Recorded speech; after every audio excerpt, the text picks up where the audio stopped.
Muitas pessoas defendem que a casa do Altíssimo é um local, é uma casa de pedra. De fato, em um local, em uma casa de pedra, você pode se reunir para falar dele, mas dizer que ali é a sua casa é uma tremenda de uma ignorância.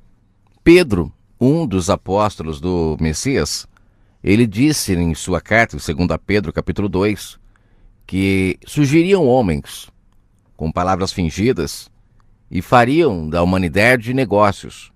Enganariam a muitos com palavras fingidas e com isso iriam levantar muito dinheiro através do engano. O que discernimos como palavras fingidas? Palavras fingidas são palavras ditas sem a intenção verdadeira. Se diz uma coisa, mas de fato a intenção é outra. De acordo com estudos, o comércio religioso ele movimenta durante um ano mais de 20 bilhões. Isso mesmo que você ouviu, mais de 20 bilhões. O Messias, no capítulo 10 de Mateus, ao dizer para os seus discípulos irem anunciar o Evangelho, ele disse para eles não levarem alforje e não cobrarem nada de ninguém, porque o que eles haviam recebido de graça, eles deveriam passar de graça. E o texto é claro, ele está falando ali de anunciar as boas novas. Quando se anuncia as boas novas, não pode se cobrar, porque as boas novas foi dada de graça. Assim também devemos repassá-la de graça também. Você não acha estranho o mercado religioso movimentar 20 bilhões, sendo que era para ser de graça? Muitas empresas são chamadas de igrejas, e as pessoas não conseguem perceber o tamanho do engano por isso mesmo. Porque ao se chamar igreja, você não consegue enxergar que ali é uma empresa. É o mesmo que palavras fingidas. Você ouve uma coisa e acredita que existe sinceridade naquilo, mas no fundo não é a verdadeira intenção. Porque quando se tem lucro, quando se tem ganhos, dificilmente se falará a verdade. É como uma prostituta. Uma prostituta, quando ela se relaciona com um homem, ela está se relacionando, acontece o prazer, mas não existe amor, não existe carinho. De nada vale. É só uma relação carnal. Para o Criador do Universo, de fato, o que vale é um sentimento envolvido. É quando duas pessoas se unem e se amam de verdade. Quando simplesmente se tem uma relação sexual ali, é uma prostituição, porque é uma relação apenas carnal, não existe vínculo. E o Criador do Universo não nos criou para sermos carnais, ele nos criou para sermos espirituais, para nos envolvermos. E muitas pessoas não percebem que estão, de fato, servindo a uma prostituta. É uma prostituta, primeiramente, porque distorce toda a mensagem das boas novas.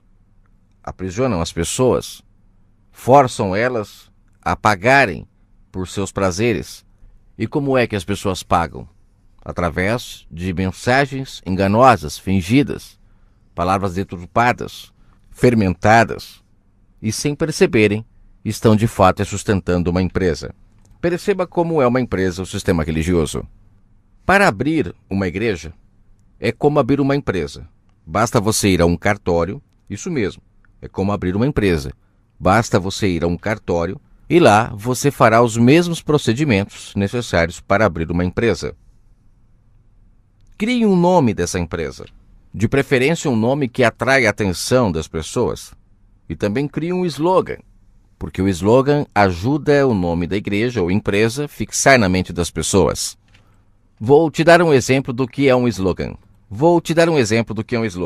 Slogan é aquela frase que todas as igrejas têm em complemento ao nome. Por exemplo, Assembleia de Deus, lugar de comunhão com Deus. Igreja de Cristo, uma família que ama você. Igreja Evangélica, Nação Cristã, feliz a nação cujo Deus é o Senhor. Igreja Mundial do Poder de Deus, a mão de Deus está aqui. São frases que inclusive existem empresas que criam esses slogans caso você precise. Criando um nome para a sua empresa, baseando-se em alguma passagem das Escrituras, isso fará com que as pessoas não vejam a sua empresa como uma empresa, e sim como uma igreja.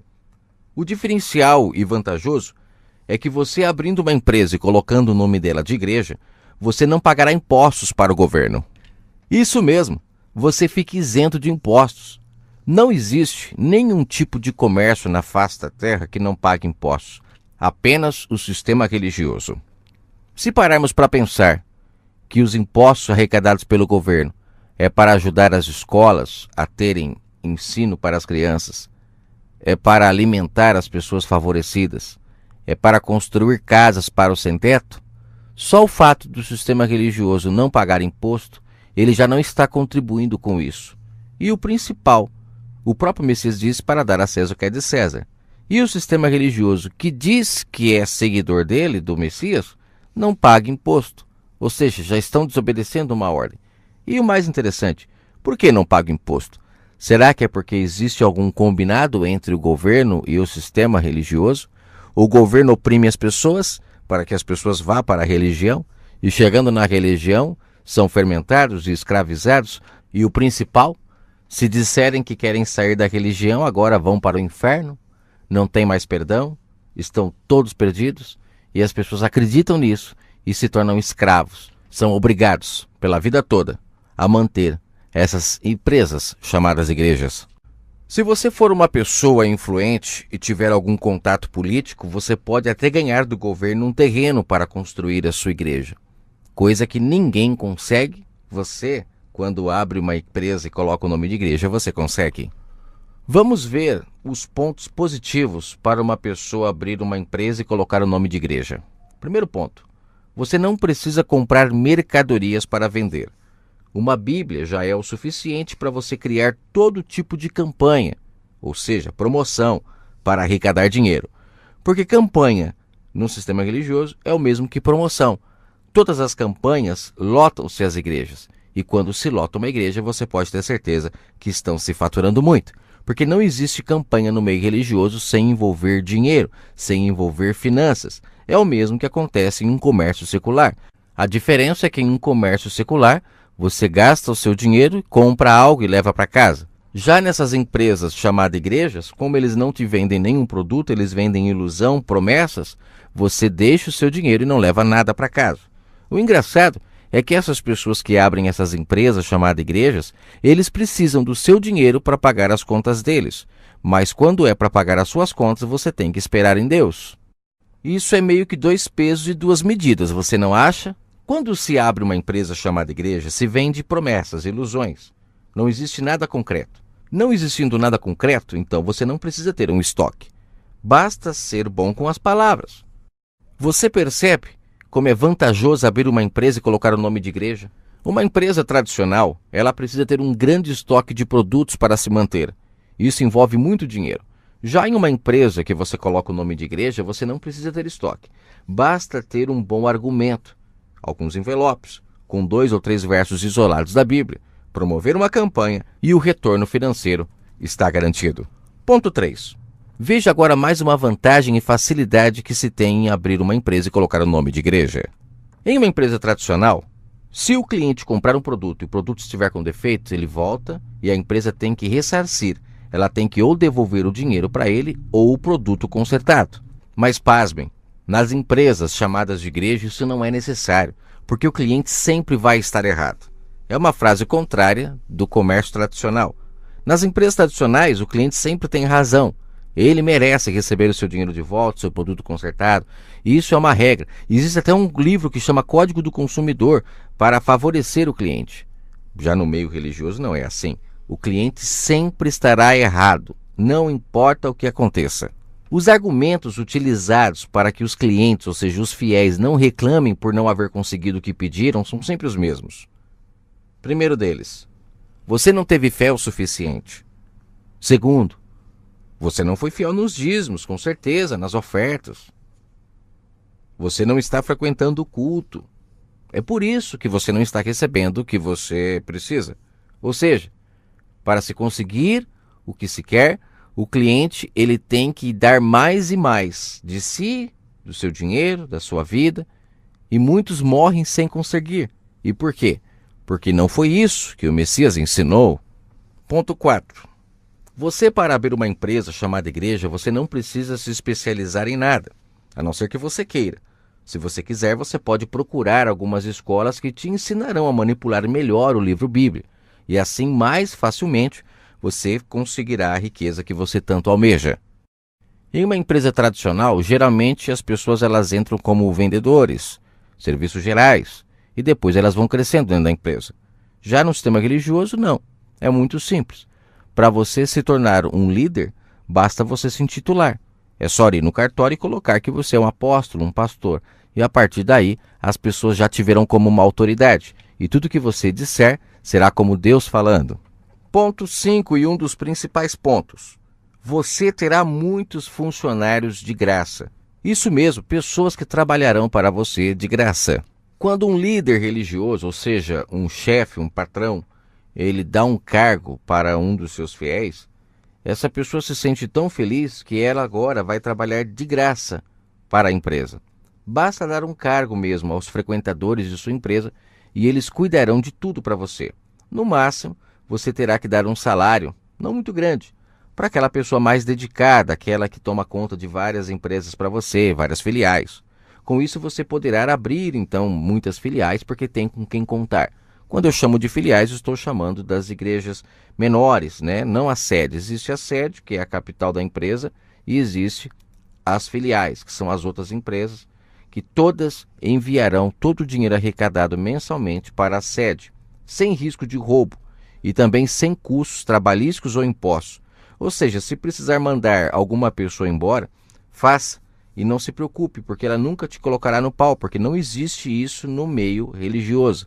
Só existe no comércio secular, embora também seja uma empresa, mas no meio religioso não existe processo trabalhístico. Se você tiver que mandar alguém embora, mande. E se a pessoa disser que vai querer te prejudicar, é só você denegrir a imagem dela em alguns cultos para que todos deixem de dar crédito a essa pessoa.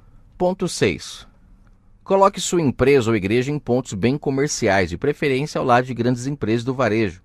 Elas não irão se incomodar, afinal você também é uma empresa. Fazendo assim, o movimento da sua empresa será muito maior. Uma estratégia também de colocar a sua empresa em pontos comerciais é de que muitas pessoas no centro da cidade estão endividadas, preocupadas com conta para pagar e sempre recorrerão a Deus. E recorrer a Deus, de acordo com o sistema, é ir para um templo. Então você terá cliente garantido. Quando na verdade recorrer a Deus é elas consertarem os seus erros, é elas irem, pagarem o que devem. Mas, de acordo com o sistema, já está impregnado na mente das pessoas, é uma propaganda gratuita, de que se precisou de Deus, vá para um templo. E com isso essas empresas sempre estarão se enriquecendo, através da fragilidade, do engano e da falta de conhecimento das pessoas. Ponto 7 e último ponto. São muitos pontos que eu poderia continuar falando, mas vou parar por aqui. Já deu para você perceber como é fácil colocar em uma empresa o nome de igreja, quantas vantagens você tem. Vou falar nesse 7º ponto sobre a forma de você garantir que a sua empresa esteja sempre movimentada. É simples. Distribua panfletos com suas promoções, ou seja, campanhas. Mas pegue pesado. Cutuque a ferida para que muitos venham. Fale de droga, separação, filhos, desemprego. Não costuma falhar. Se você utilizar essas armas, com certeza a sua empresa estará lotada de gente frágil, precisando de ajuda, e você ainda estará tirando dela o restinho que ela tem. Ah, e tem mais um detalhe. Diga a seus clientes que se eles trouxerem outros clientes, eles ganham pontos extras no céu. Costuma funcionar. Abra também pontos nas casas das pessoas, porque aí eles vão trazer outras pessoas para a sua igreja sem você ter custo com o aluguel. Afinal, no final das contas, as ofertas e dízimos dessas pessoas irão tudo para você. E você não teve custo algum, porque as pessoas se reúnem nas casas. Uma estratégia que funciona muito bem. Eu não sei se você percebeu, esse sistema religioso ele funciona como uma pirâmide. Quem lucra é só o que está no topo, que é o líder. É a pessoa que criou aquela igreja, porque existem milhares. E cada uma puxa a sardinha para o seu lado. Não sei se você também percebe que nas redes de TV, rádios, essas empresas elas também divulgam as suas promoções e sempre chamam as pessoas para a sua própria empresa, para que não vá para o concorrente. Muitos até criticam a concorrência, assim também como as empresas seculares. A diferença é que no meio religioso, se você está anunciando a boas novas, tanto faz se a pessoa vai para a sua igreja ou vai para outra ou não vá. O importante é que ela pratique o amor ao próximo. Mas eles não dizem assim. Eles dizem que se você não fizer parte da empresa deles, você não tem direito à salvação. E nisso as pessoas se tornam escravas e eles aumentam cada vez mais os seus discípulos para manter as suas vidas luxuosas. E, inclusive esses programas de TVs, rádios, é tudo patrocinado pelos seus clientes. Vou